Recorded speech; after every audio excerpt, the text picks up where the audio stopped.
Hi guys and girls, welcome back to my channel.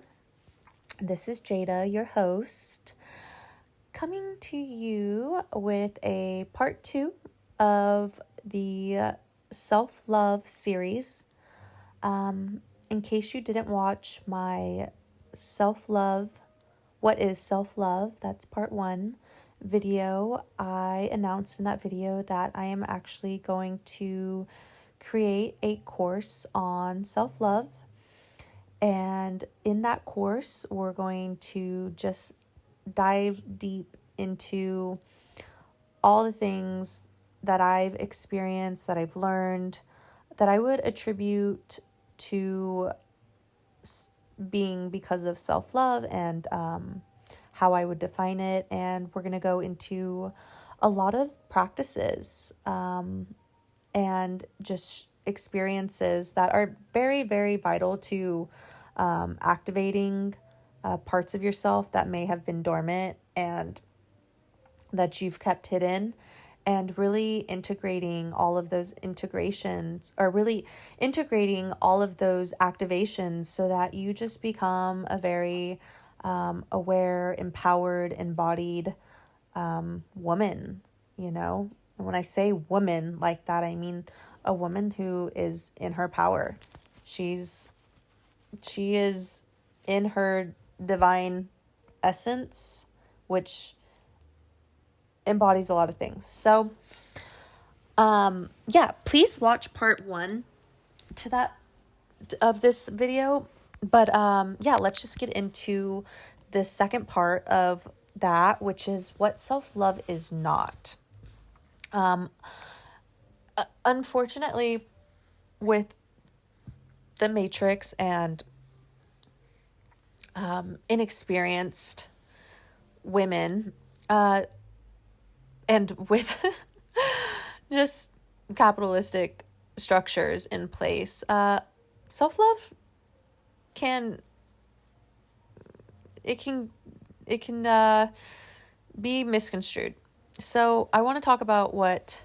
Oh, and also I forgot to mention this in this video as well, but the reason why this series has begun was because my creative juices were flowing, and I want to design a course, and I was like, what should I do? And then it just hit me. I had started writing a book, which I have yet to publish, but it was a self-love book. So I had put a lot of work, a lot of effort and work into that book. I mean, I've got many chapters. But I just feel like I have more fun recording it this way. And, God willing, I'll publish the book someday. But okay, so what self-love is not? First and foremost, self-love is not narcissism. So when you are just focusing solely on yourself at the expense of others, and making others feel bad, and making others, like you just being so self-absorbed and not considerate of others, that's not self-love. Self-love involves balancing and nurturing relationships around you, and leaving a positive impact on those that you engage with. So self-love is not narcissism. Excuse me. It's also not selfishness. And so I put here, when I wrote about selfishness under what self-love is not, is neglecting the needs of others or prioritizing personal desires without regard for their impact on relationships. So I think what happens, and maybe what you have even been like advised or have seen online, is a lot of women talk about selfishness as being a good thing. And you may need to activate that in you for a little bit, so that it gets used, and you get to gauge you'll get to get comfortable with that trait and learn to turn selfishness into self-preservation. And there's a difference. And that will be something that I talk about in my course. Also, self-love is not perfectionism. For my ladies who have high standards for themselves, this is a tough one. I have personal experience with this. But yeah, expecting flawless performance and being overly critical of oneself, that's not self-love, Self-love embraces imperfections, and it recognizes we are a flawed being. We are very flawed. Overindulgence. So, self-love, we don't use self-love as an excuse for harmful behaviors or excesses that ultimately undermine our well-being or negatively affect our well-being. So, consuming too much, going out for, focusing on your health and then going out with a friend who, likes to drink, and you are like, oh, I'm just gonna enjoy myself, and I'm just gonna, have as much as I want. And then you end up, getting drunk. One thing leads to another.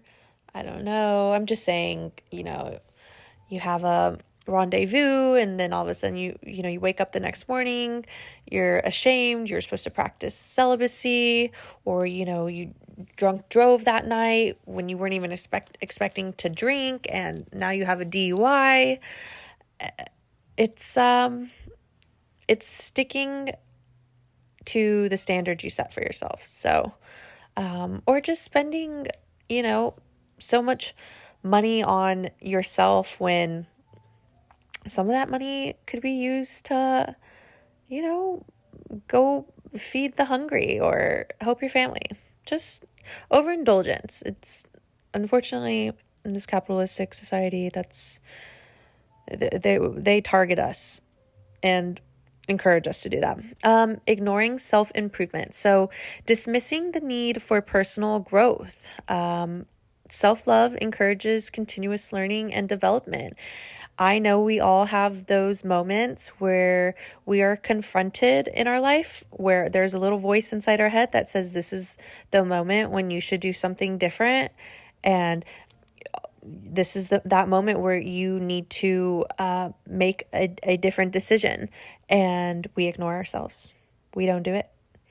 That's ignoring self-improvement, or knowing you need to stop something like vaping or drinking or purchasing fast fashion, and you don't stop. Avoidance. So ignoring your problems or emotions rather than buckling up and addressing and working through them. I have a whole workshop within this course that will give you some tools, and we will do it together, where we properly learn how to address problems and emotions. Because I don't think too many of us know when certain emotions need to be given recognition and time. Comparison. Oh, women.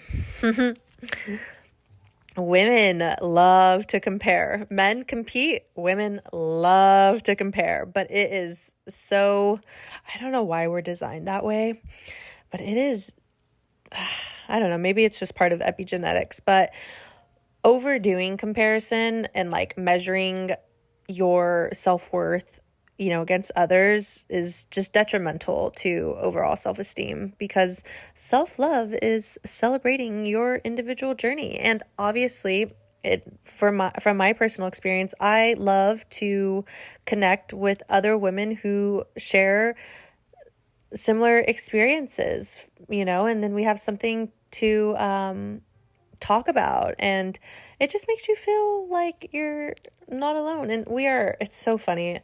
This day and age, we're actually so much more alike than we are not alike. Martyrdom. Oh my gosh, my people pleasers, women.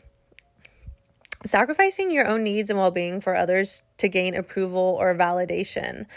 Like, ladies, you're not Jesus. You know, who are you sacrificing for? Like, you know you're a good person. You don't need to keep sacrificing your own needs and desires for, to fit in. You don't need to do that. This one might trigger some of you listening, but loving yourself only when you meet certain standards or achieve specific goals. So, ladies, you are lovable at all times.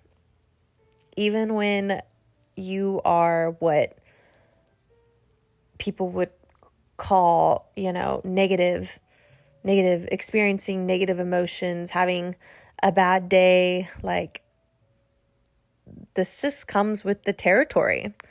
That doesn't make you any less lovable. Like, in fact, in this course, I'm going to teach you how to just own every single experience, every single feeling, and run with it. Okay, this is also an important one, but and I know there's a trend online that really promotes this belief that women don't need men, but I want to say women don't need toxic men. But if you love yourself and you're honest with yourself, and you know that you really want a beautiful love story, a beautiful romantic, respectful, trusting, all the good things of a romantic relationship and marriage, isolating or believing that self-love means being alone or not needing support from others, that's not self-love.